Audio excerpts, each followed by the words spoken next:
Hello and welcome back to a brand new season of Cancelled Movie Report, the documentary podcast series that talks about the best movies Hollywood never made. My name is Michael Campbell, but you can call me Cambo. You may know me as the former host of the official Village Cinemas podcast, The Cinema Crew, but now I'm known the world over as the host of this podcast. Joining me for a brand new season, fresh from the jungles of Samoa, is actor and comedian and now former Australian Survivor contestant, Mr. Eden Porter. Thank you very much for having me, Cambo. Welcome back to the mainland. Thank you very much. And the land of cinema. Yeah, which mate. is very much what you got defined as very early on in that season as well. Yeah, as well, the cinema I was guy. the cinema guy. Yeah. That was my MO. That was my character archetype. If people, especially maybe international people that don't see Australian Survivor as regularly, don't think that you did an hasta la vista as you were voting in tribal council. Do you know what's funny? I did a movie quote for every voting confessional, and then they started cutting them. Yeah, they did. Yeah.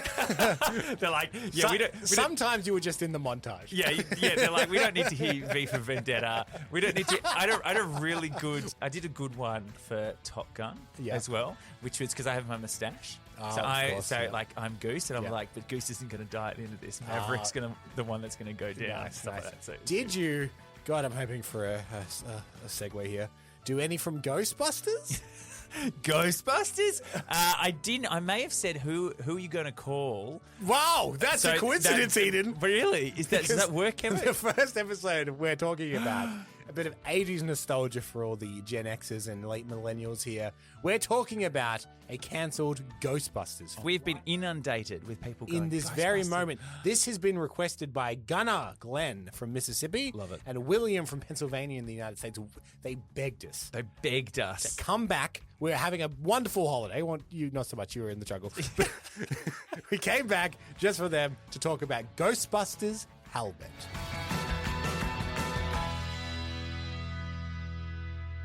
Everyone knows the Ghostbusters, with their iconic Ecto-1, ghost traps, and of course, the magical chemistry between all the cast. Not the proton packs? Well, the proton packs as well. Yeah. After the success of the first two films, a third Ghostbusters movie seemed like a sure bet, a box office hit waiting to happen. But despite the original film's huge success in 1984 and its sequel in 1989, a third installment faced an otherworldly amount of hurdles.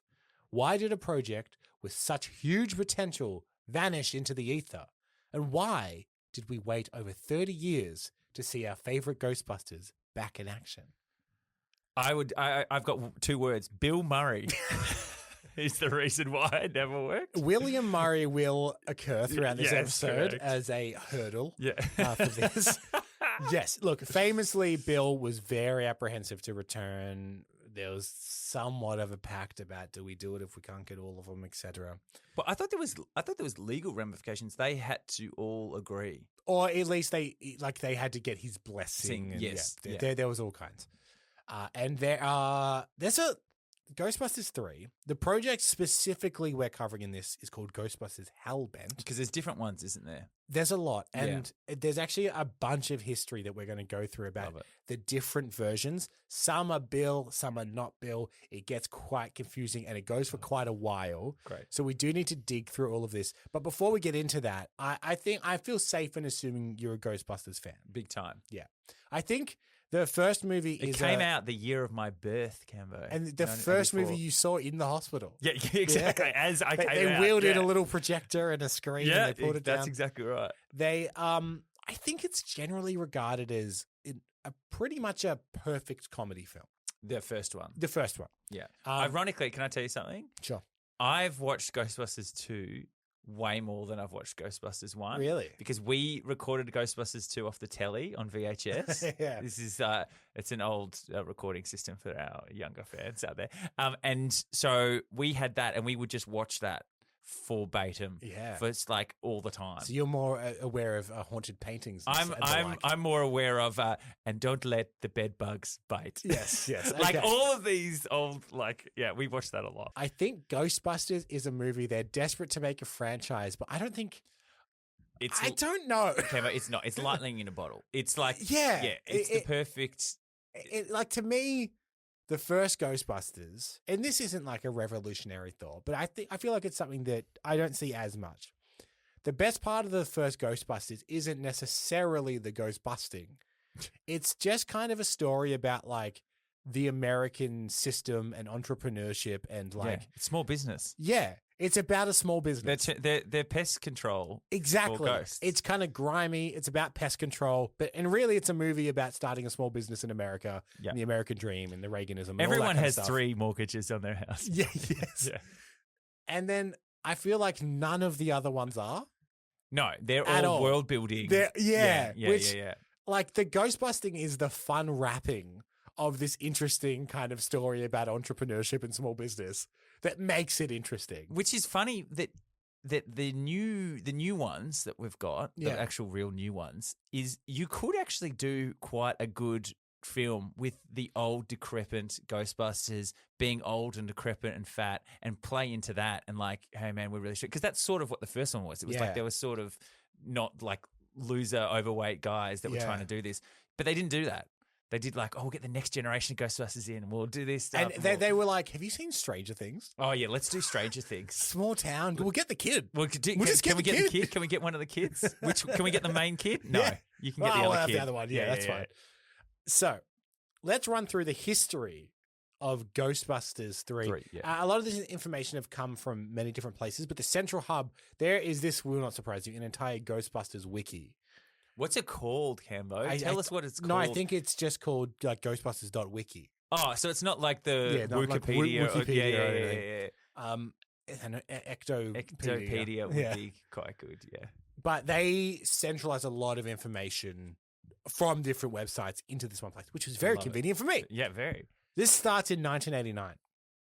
Early June, during a press conference, the press tour for Ghostbusters 2, Dan Aykroyd... Which I'm sure Bill Murray was very much into. Loving it, yeah. Loved that. We won't get into it here, but he did say he was swindled into being in that movie, which is very... They showed him a script and then he got to set. They're like, we're not doing that script. Yeah.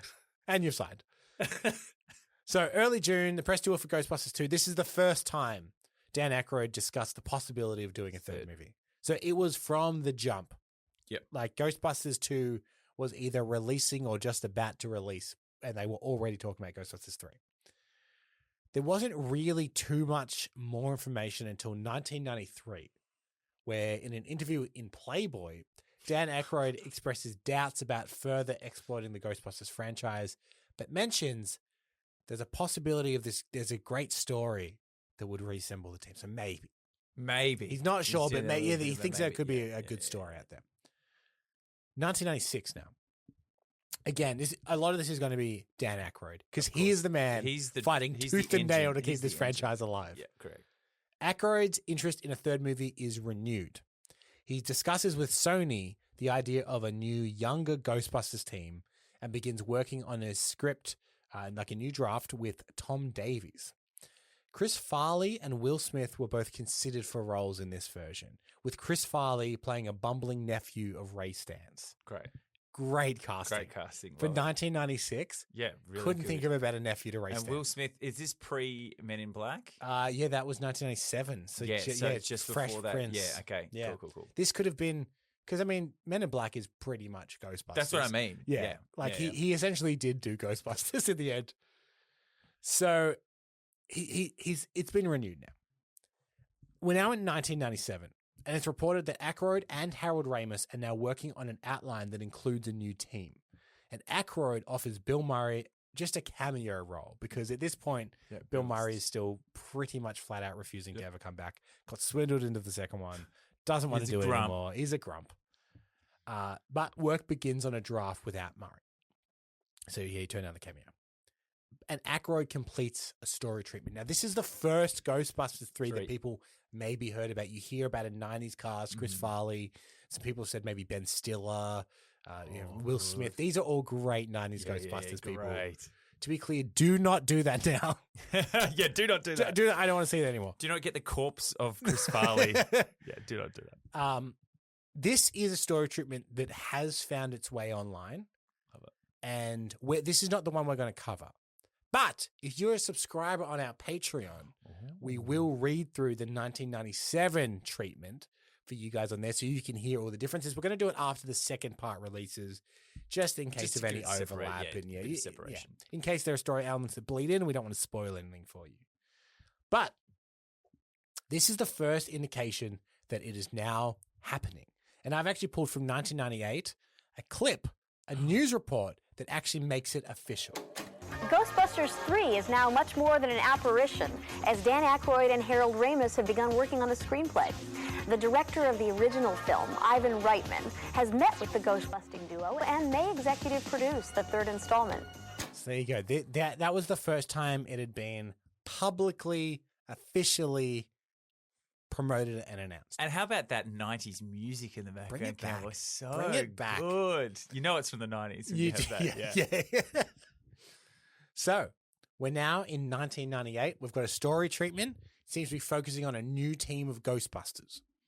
So, in January, John Calley from Sony Pictures lists Ghostbusters sequel among the studio's plans now.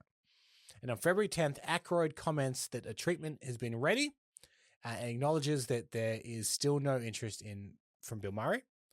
And so far, actually no interest from Ivan Reitman. Oh, man. So double no interest. They met with him saying maybe he'll produce. He said he didn't want to direct it, though. Yeah. On April 14th, they hand in the draft for this film. And it's reported as a disaster. This did not go over well. Now, this script, there are segments of it online, but as far as my searching, I could not find the whole thing. You could only find a couple of photos of pages and such. Do you know, famously, the thing about Dan Aykroyd writing is that everything in the kitchen sink goes in, all these crazy ideas, and he needs someone to be like, no, not that. No, get rid of that. No. A ghost is doing what to you? Yeah. No, leave that in, Cabo. But that's famously... think about if that gets left in. Imagine what gets cut out. So you can imagine with him having the credibility that he does for this third one, working with a newer writer, that they'd be like defer to Dan and be like, yeah, that sounds good. Yeah, put that in. The George Lucas effect. Oh, yeah, there you go. Yeah. Leading to this, a couple of years later, in the year 2001, the movie Evolution comes out. I was hoping you'd mention this because I know a bit about this. And is a huge bomb. Yeah. Now, why is Evolution important to this, do you think? So there's a rumor that's flying around that Evolution, the script, started off as the unmade Ghostbusters 3. And they just tweaked it. If you watch it, it's so similar. Yeah, exactly. There's a group of 4 people exterminating extraterrestrial in this one. Yeah. But they're kind of grubs. Isn't one of them a college professor? I think so. Yeah. It is. Yeah, Ghostbusters in orbit name, really. It's David Duchovny. Yeah. Oh, Orlando Jones, Sean William Scott. Yeah. Sean William Scott. Yeah. Yes. Oh, wow. That was famously put together and as a vehicle for Ghostbusters ultimately. And had people. Was it Ivan Reitman that directed it? I think so. There's a lot of Ghostbusters credibility to that rumor, and that fails. Have you seen that film? Yeah, a lot years ago. I saw it as well. It's not very good. It failed at the box office, which made Sony think that there is no future in the Ghostbusters. We have this disaster script, and we have Evolution that came out, which is pretty much Ghostbusters anyway, and no one wanted to see that either. And they scrapped the whole thing, which actually leads to a feud with Dan Aykroyd. Now, we have a clip of Dan Aykroyd on Entertainment Tonight. Oh, my God. Talking about this feud with Sony Pictures. Doesn't look good right now. I'm sorry to say that. It's Dan Aykroyd's spirited battle with Sony Pictures over Ghostbusters Part 3. How could they not possibly want to do it when... They're trying to get bargains. They're trying to get the next Blair Witch. But, sometimes you have to seed for the big harvest to come in. Aykroyd insists it would cost $120 million to make a Ghostbusters sequel. This for a mega successful franchise that has brought in a reported $1.5 billion worldwide. The original was just released on DVD. You're talking about billion-dollar releases. Spend 120, make 500. They don't see it that way. Kind of angry that they're not going to make it. No, I'm not angry at all. I'm just resigned. Very passionate about it. I'm passionate, and I'm sorry that I have to leave a lot, because I like it there. Aykroyd revealed he's so incensed, he's ending his 10-year business relationship with the studio, even vacating his office on the lot. And frustrating him further, that a sequel won't even be produced by a rival Hollywood studio. Sony owns the rights, and he says they are not selling. it's Ghostbusters 3, the new guys. It's a whole new crop. It's not like we're going to saddle the audience with me and Harold and Billy again. We're going to make a whole new movie with a whole new plot and whole new characters. He's not happy. Mate, he is fired up. Yeah. That's wild. Yeah. And this kills it for years. And that is the end of the 1997 Ghostbusters 3 that people have heard about. That's how it ends. That's it. It ends with evolution. Evolution kills it. But that was literally him just saying, like, F you to Sony. Yeah. Like, in certain terms. Yeah. That's, I mean, wild. he vacated his lot on His office on the lot. He ended his partnership. Because you've got to put the seed in to get the harvest, Camper. I've always said that. To be fair, said that. In 2001, $120 million for a Ghostbusters movie is insane. It's a lot of money. But you got to think, you've got to pay Bill Murray a lot of money to get him to get him back. Or Billy. Did he call him Billy? Billy, yes. He calls him Billy a lot, actually. I've discovered through listening to a lot of interviews with him. Call him Always Billy. calls him Billy, and never do they mention the fourth Ghostbuster. Yeah, oh, yeah. Ernie Hudson, who, Poor by the way, Ernie. looks fantastic. He's the only one that looks any good. I know, yeah. Wild. Put him out front and center. Yeah. But yeah, they never mention him as a core Ghostbuster. Yeah, that is weird because he wasn't. Oh, it won't to be do with the me and production, Bill though. and you know The other guy. Yeah. What's his name? The other one. So we now skip forward 5 years. So we're in the 2000s? We're in 2006 now. Yeah. And they're starting to reboot it again. But Dan Aykroyd still loves this idea of a new Ghostbusters team being mentored by the old Ghostbusters team. Yeah. That is still a core concept for this movie. And in June 23rd, 2006, a limited revision of the script is now completed. And Dan Aykroyd actually went on Larry King, and he told him a little bit about this new project. Now you're doing Ghostbusters 3. What happens in Ghostbusters? What is it based on? Well, it's based upon new research that's being done in particle physics by the young men and women at Columbia University. You know, you believe all this. Well, I believe in science. I believe in entertainment, and I think to contemplate the ideas of ghosts and survival of the consciousness, it's very, very entertaining. And what happens? What can you tell us about? Well, basically, there's research being done that well, I can say that the world, or our dimension that we live in, our four planes of existence, length, height, width, and time, become threatened by some of the research that's being done, and new Ghostbusters have to come and solve the problem. He has this idea of it's a dimensional thing in Yeah. this new one.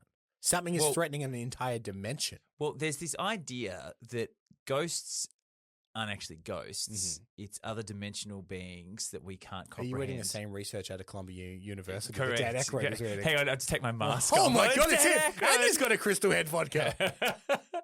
So the idea that it's actually that ghosts are how we perceive another dimensional being that we can't properly process in our dimension, and that's why it's like weird things that we see and stuff like that. It's weird that they're so often dressed as a Victorian era. Yeah, kind of, exactly. And that's the only thing ghosts are ever dressed as. I know. There's never no modern ghosts. No modern ghosts. So there you go. This is the new idea. And there's a bunch of concept art that was developed for this. And it's actually in the very front of the screenplay. There's drawings. If you head to our socials, you'll see someone will post some of these in line with this episode. New suits, new vehicles, things like this that were going to be in there. The 2006 revision was accompanied by the conceptual drawings, and there's brand new equipment with a visual style that actually seems more reminiscent of the Men in Black series. Oh. So in the way that Men in Black kind of took the mantle from Ghostbusters as the spooky kind of supernaturally whatever, it seems like this one is maybe then also now being inspired by Men in Black as well. Yeah, okay. So we've got interdimensional threat. We've got a new cast of Ghostbusters, and we've got some new designs and concepts for a movie that was titled Ghostbusters Hellbent. Now, the revised script that we have, the title page doesn't list a writer. Dan Aykroyd, we know, was working on it, but I don't know for this one. I'm sure maybe some of the Ghostbusters fans out there that have obsessively cataloged this can tell me, but it doesn't actually have who he co-wrote it with this particular revision. Oh. But we know it's Dan Aykroyd. Do you want to hear the story of Ghostbusters Hellbent? Of course I do, Cameron. Hit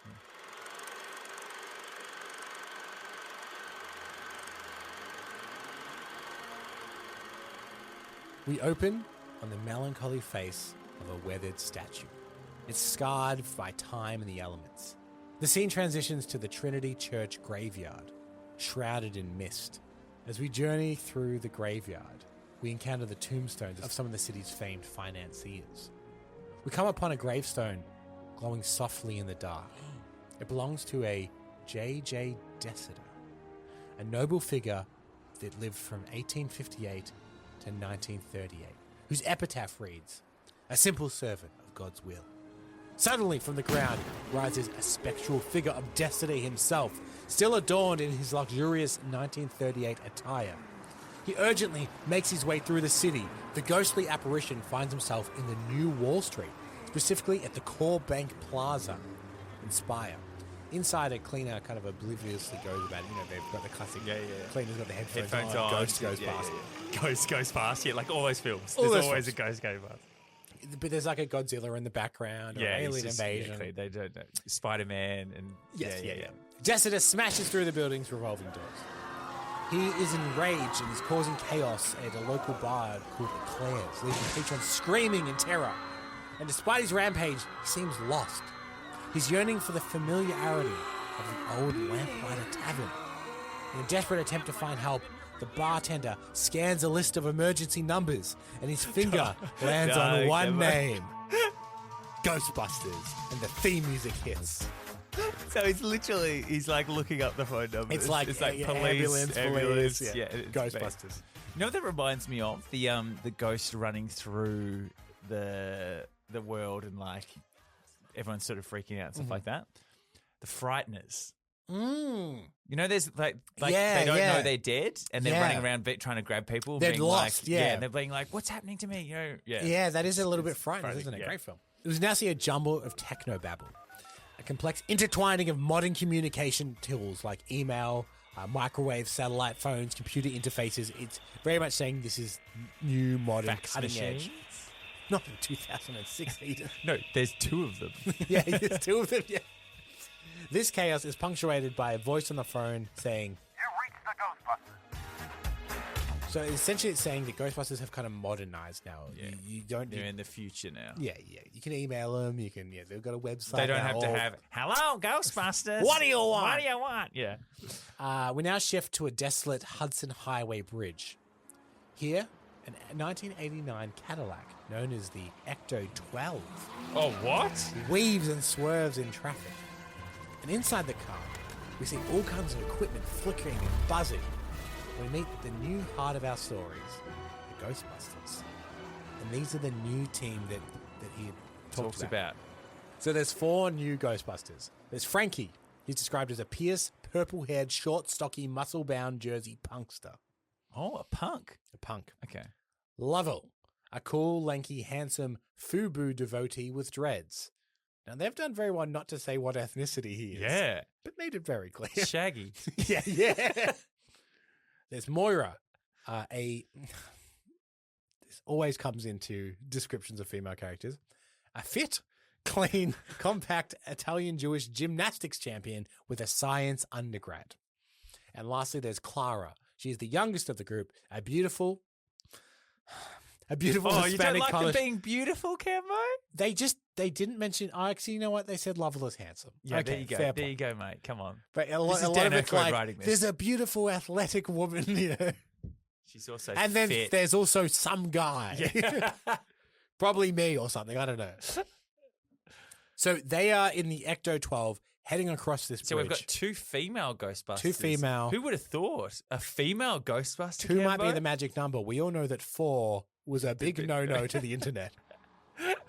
So we join them in the Ecto 12, and they're kind of discussing their life as Ghostbusters and what it turned out to be. Man, we were supposed to be off 2 hours ago. This job is biting hard. Yeah, like this is why I made straight A's at the Bronx School of Science. Then why are you here? Personally, I thought I'd get some answers. Answers? To what? You know, the nature of life and death. Where people go after they die. Right, the mysteries of the universe. Yeah, but the bosses ain't really worried about all that. They only worried about us getting on the cars and packing the trash. I am just here to make enough money to go to flight school in Florida. Yeah, well, I think this is the greatest job in the world. We're here. There's the construction crew. Lovell, Frankie. Rig out while I talk to this guy. Who made her the witch queen anyway?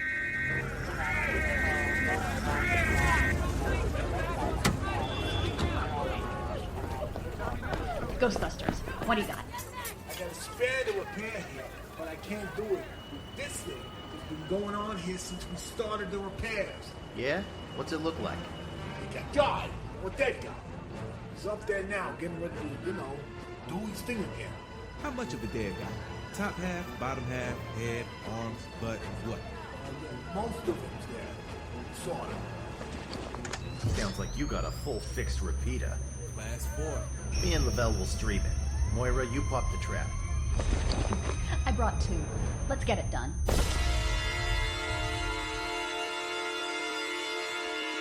So here we are. We've got a new bunch of Ghostbusters. Mate, they're straight into the busting. They are, yeah. You don't want to keep them waiting. This is, people want a bust, and they're You want a busting bust straight early. away. And they're straight into it. And he's a level 5 repeater. Full fixed repeater. Repeater. Yeah. So, Pedophile. this is, in case it wasn't made clear, this is JJ DESSETER.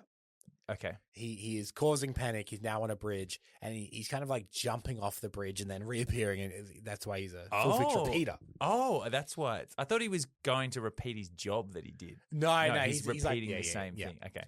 So we get a short action sequence here where they kind of battle JJ. They also call him the White Tie Spectre from time to time. It switches in the because he's wearing like 1920s kind of like old school White attire. Tie Spectre, see? I only mentioned that because sometimes he's called JJ DESSETER, sometimes he's called the White Tie Spectre. But yeah, we get a short action sequence. They're kind of busting him. They get him in the proton stream. They're putting him into a trap. But during this, Lovell kind of slips. Frankie grabs and saves him.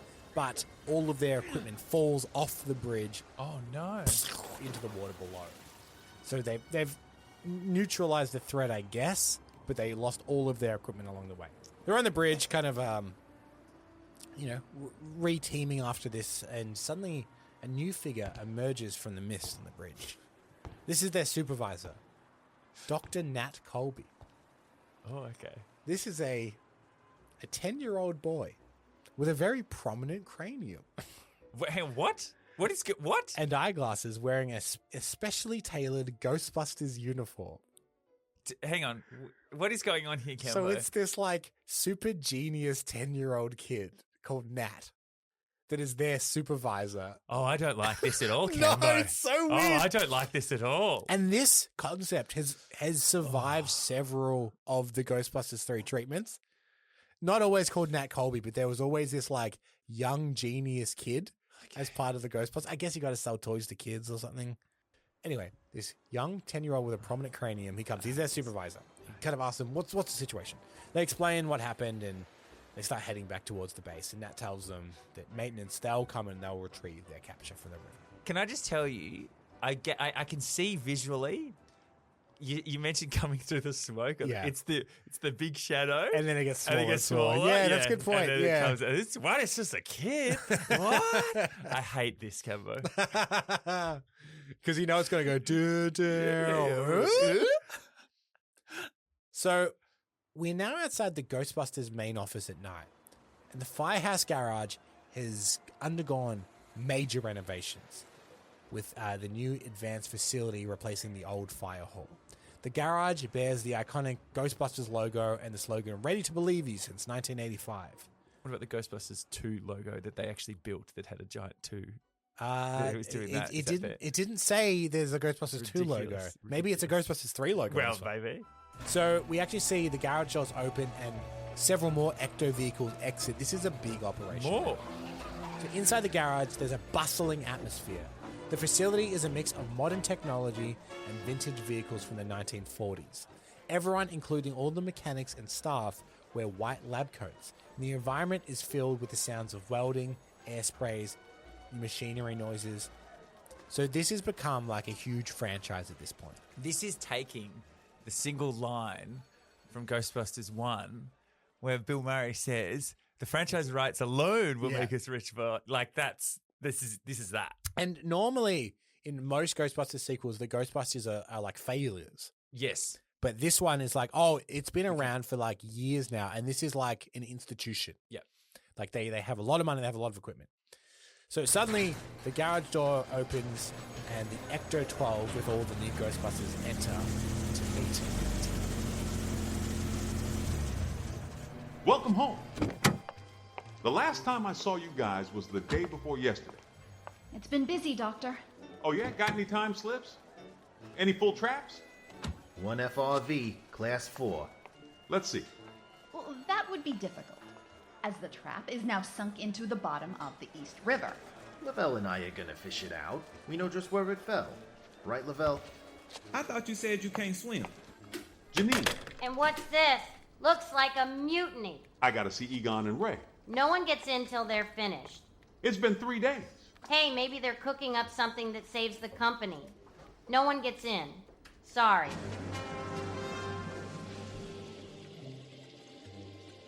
Something's gone wrong. What? I preset the Veneziano amplitude. Not that. My clean suit is beginning to rot from the chest down. Ha! We're definitely setting a record for continuous time spent in one hygiene suit. How's yours? My seat blew out 10 hours ago. We'll have to change soon. My sweat is dissolving these armpits. I gotta take a break. Have to take a break or I'll start making dangerous mistakes. Let's finish the test sequence. Setting anti-quark ignition cradle. Glue ball entering your flux field now. Cut your shield. Insert your muon. Wrapped in bosonic loop. 10 years of research to replicate the natural void into which human beings lose their socks. No! Nope! Can't get it! Can't seem to... Jeez.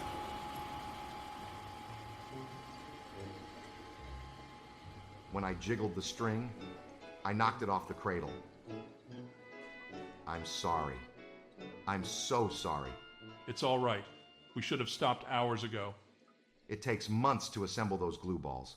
Not to mention the cost to make one.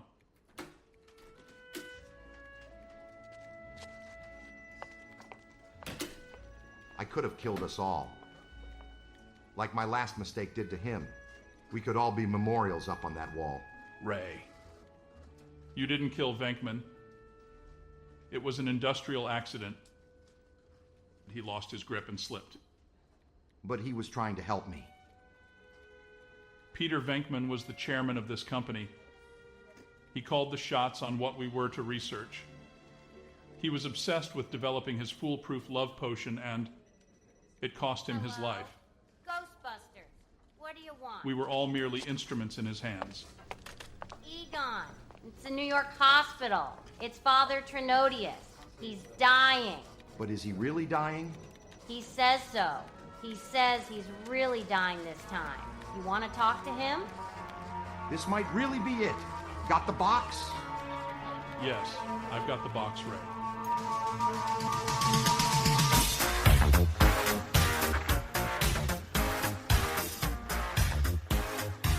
Okay. There are a few plot threads that are presented in this scene.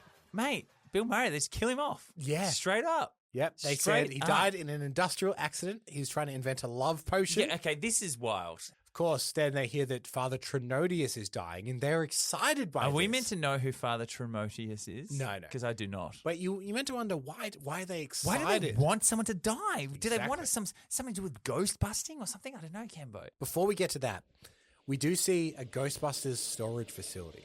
And we see Ecto 50. It's a truck designed for transporting hazardous materials, and it arrives. And the facility is kind of heavily guarded. There's all these warning signs everywhere. Guarded? This seems to be, you know how in the original one they just had that one little compartment. Yeah. Now they've got a whole facility that they're keeping. Because that was a nuclear reactor, an Yeah. unregulated nuclear reactor Yeah. in your basement. By the way, that mayor is right. Just quickly. In the first Ghostbusters, they do have an unregistered nuclear reactor. in their basement, yeah. So inside this facility, we see MOIRA and CARLA. They're busy with machinery prepping for the transfer of all the ghosts they've captured. But there's some complications, and it seems that the facility is at full capacity. Oh my god. It's giving off these warning signs. Then we cut away. It's just getting interesting, Cambo. We see a foreboding Gothic medical structure, like an old hospital. Like an asylum? A little bit. It's like a very Arkham old-fashioned, very old-fashioned hospital.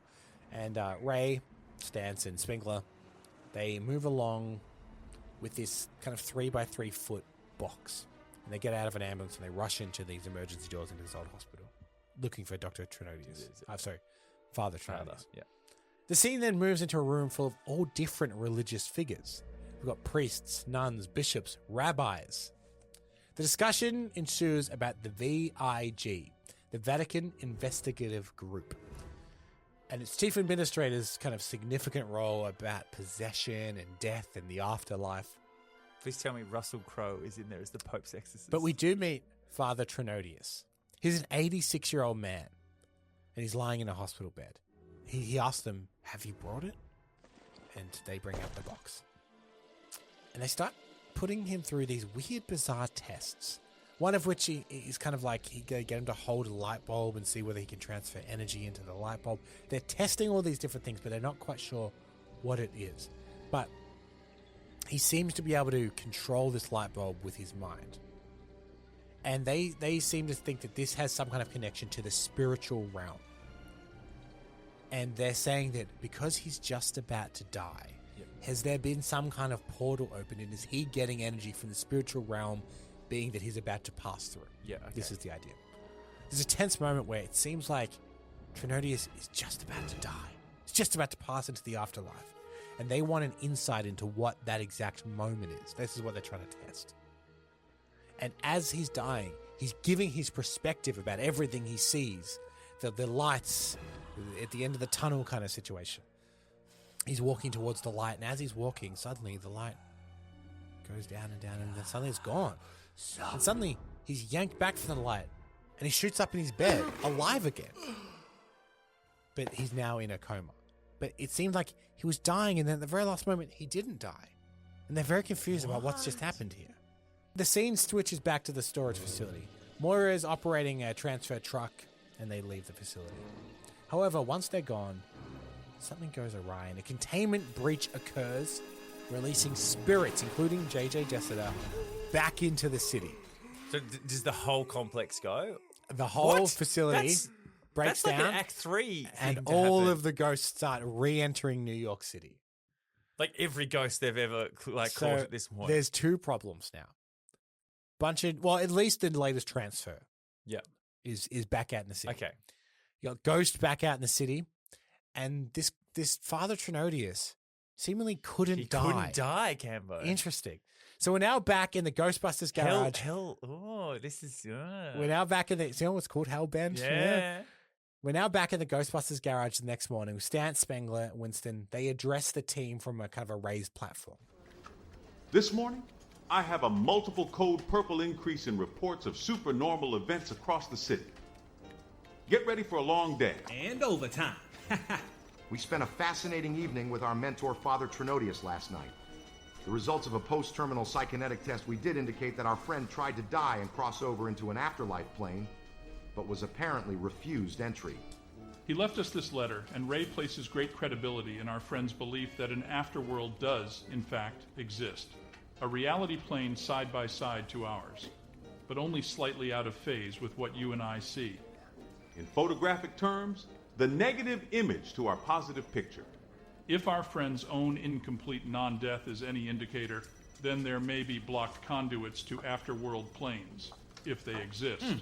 The states of heaven and hell blocked up like a toilet and spilling over on us.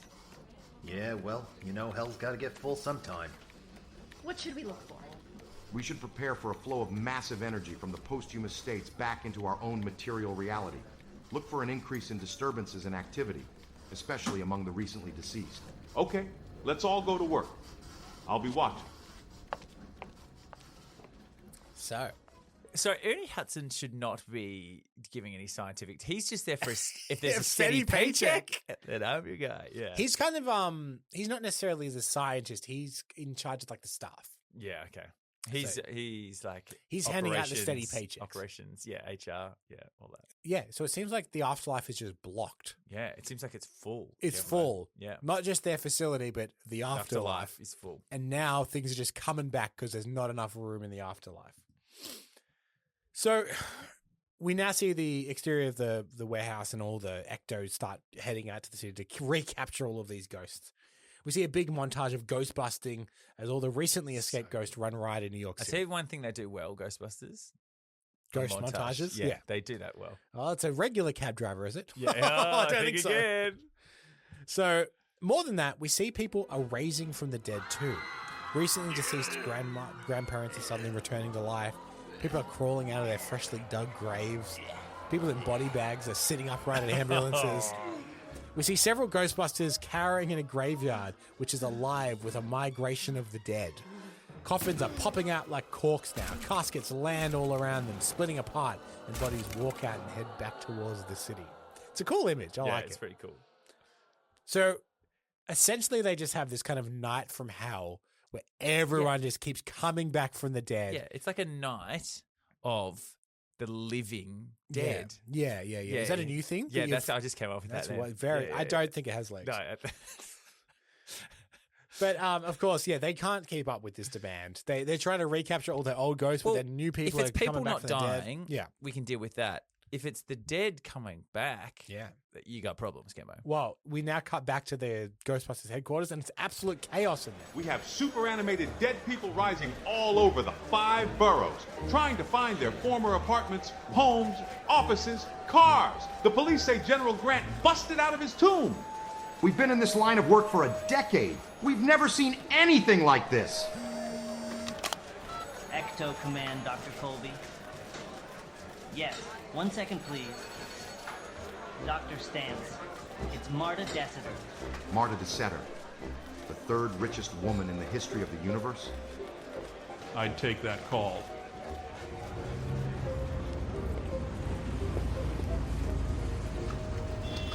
What in the hell is going on? My great-grandfather's ghost appeared last night and destroyed the lobby of this building. Dead people are trying to move back into my real estate square footage. Well, we have a theory.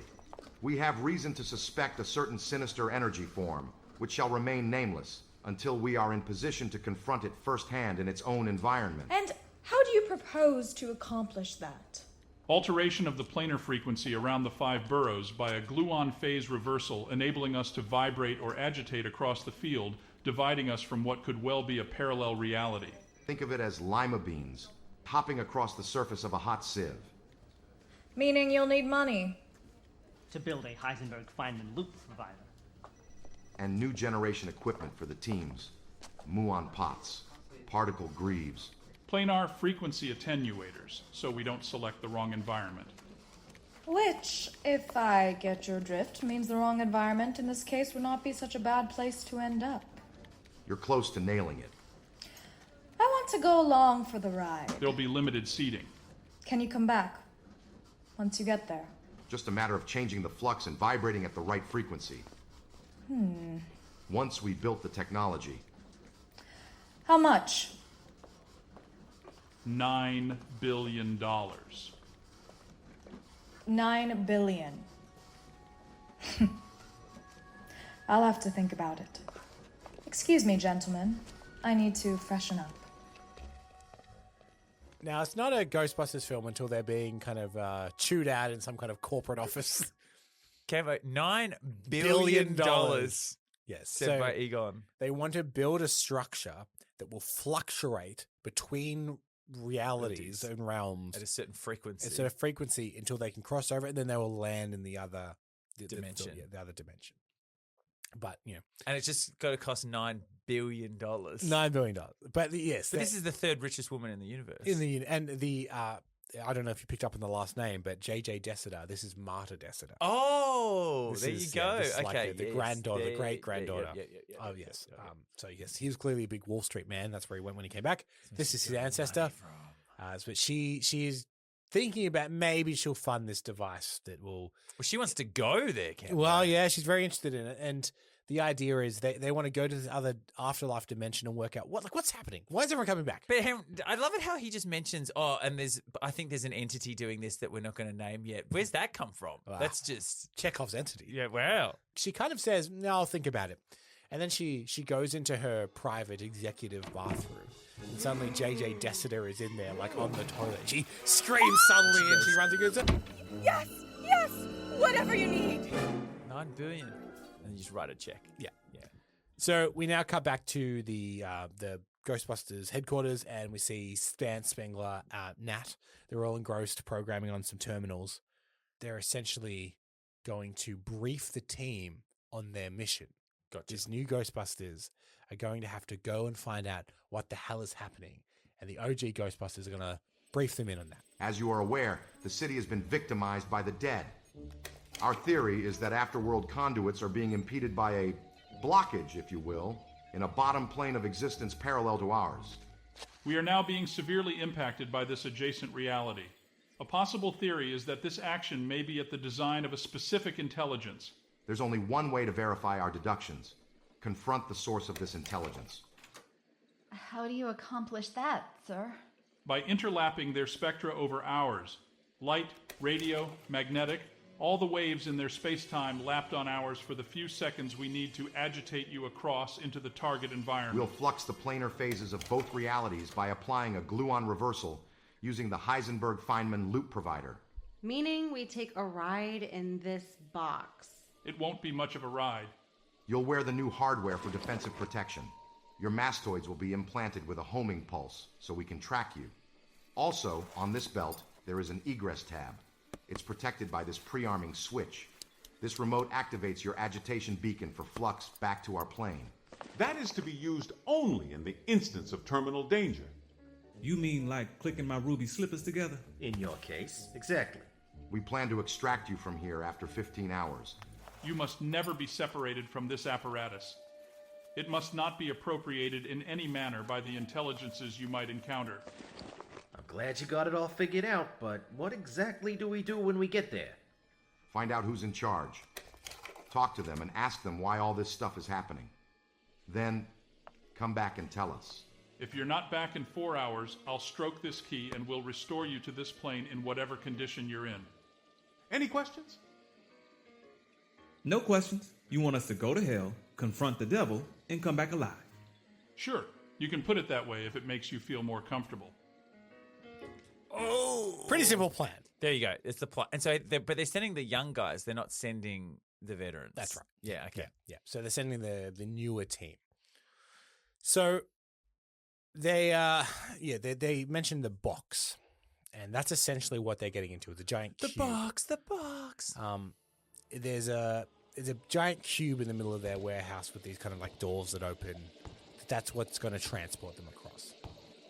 And Stance is there kind of putting all the coordinates in, and the front panel of this box opens, and they see inside the cube. And it's just kind of like basic like panel seats that they're going to sit in. So Frankie, Lovell, Moira, and Clara, they all step inside this cube ready to go. And they're wearing like a little exoskeleton suit. And the belt has a little trigger. If they trigger, it's like a mini version of that cube that will send them back in case of emergency. Yeah. If something goes haywire, they can hit the belt and they'll be transported back to their reality. Yeah.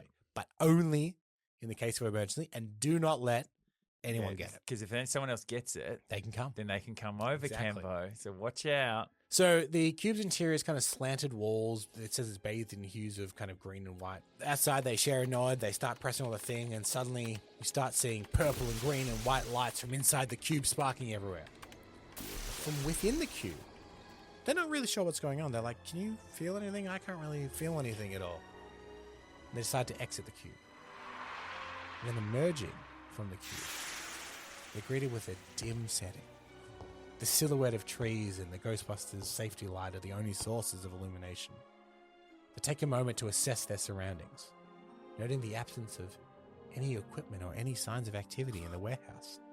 It's eerily quiet, leading them to wonder, maybe everyone went on their lunch break? Oh, yeah. Idiot. They leave the warehouse, and it's now apparent that, oh no, they've arrived in the Afterlife plane, and they head off to find out who's in charge.